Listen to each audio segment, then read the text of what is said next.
আসসালামু আলাইকুম এভরিওয়ান। আজকে হোস্টেলের মধ্যে সব মেয়েদেরকে ফুচকা খাওয়াবো, সেই জন্য ফুচকা রেডি করতেছিলাম। আমরা 9 জন ছিলাম। কেউ এটি রেডি করতেছিল, কেউ শসা কাটছিল, কেউ ডিম বেন্ড করছিল, কেউ এইগুলিকে ম্যারিনেট করে নিচ্ছিল।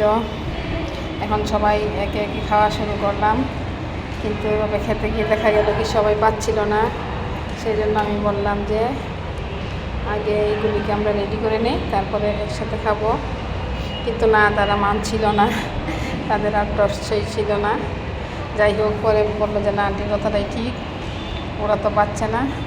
সেই জন্য আমরা এইগুলি একসাথে করে নিলাম, নিয়ে সুন্দর করে একটা প্লেটে করে নিয়ে তারপর আমরা খেলাম। তারপর আমরা চা খেলাম, সবাই চা, অনেক সুন্দর, কালারটা সুন্দর হয়েছে চার। আমরা সবাই মিলে চা খেলাম এবং অনেক আনন্দ করলাম, যাতে মরিমের সবটা একটু ভালো হয়ে যায়। আপনারা সবাই দোয়া করবেন।